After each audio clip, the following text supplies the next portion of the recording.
రైతుల నుండి కొన్ని వివరాలు తెలుసుకుందాం. ఎడ్లపాడ మండలం సొరస రైతు ఉన్నారు మనతోటి.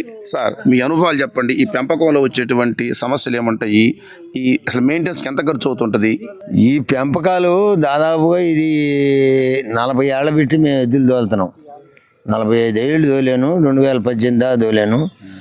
ఆ రోజుల్లో ఏంటంటే మామూలుగా వ్యవసాయానికి కొనుక్కుంటాం. ఏదో 2000, ఒక 2500 అట్లా పెట్టి కొనుక్కొని వాటినే వృద్ధిలో చేసుకొని పందాలు తోలేది.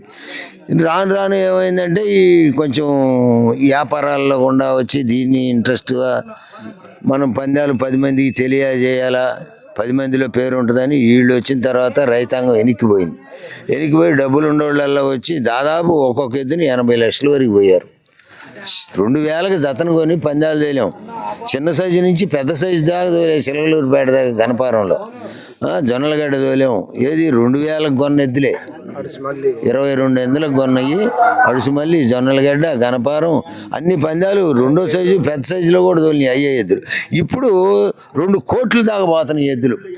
ఈ ఎద్దులు చిన్న రైతులు ఏం చేస్తారు? ఇక పందాలు రైతు చేయలేడు.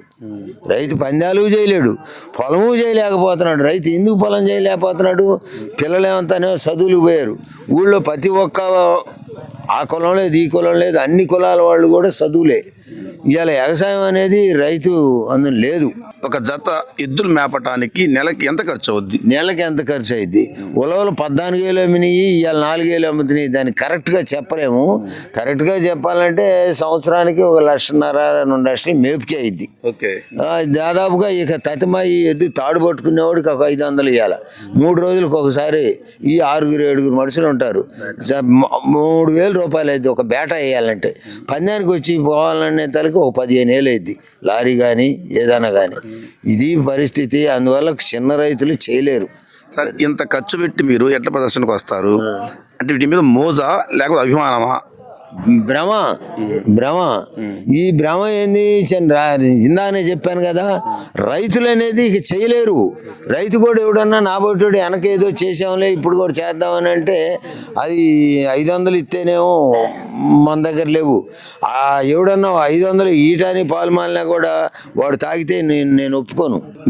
మీ ఎడ్డు ప్రదర్శనలు ఉన్నాయి ఈరోజు? లేవు. మీరు ఎవరితో వచ్చారు మామూలుగా వీటికి? నేను మామూలుగా చూడటానికి వచ్చాను. ఎమ్మెల్యే గారు మనకు బాగా ఫ్రెండ్స్. మనం చిన్నతనం నుంచి ఎమ్మెల్యే గారి ఇంటి చుట్టే నేను ఎద్దులు దొరేది బేటాలు. ఎలా ఉన్నాయి ప్రదర్శన? మీరు గమనించి ఉంటారుగా. ప్రదర్శనకి చాలా బాగుంది. సార్, మీరు చెప్తారు వాళ్ళు కొన్ని ఏమన్నా? ఒక రైతు దగ్గర ఎద్దుండి బాగా ఖుషియాలుగా అందరం వచ్చి ఓరిక తోలాం. ఇవాళ పరిస్థితి అట్లేదు. ఇవాళ డబ్బు పెట్టాలంతా.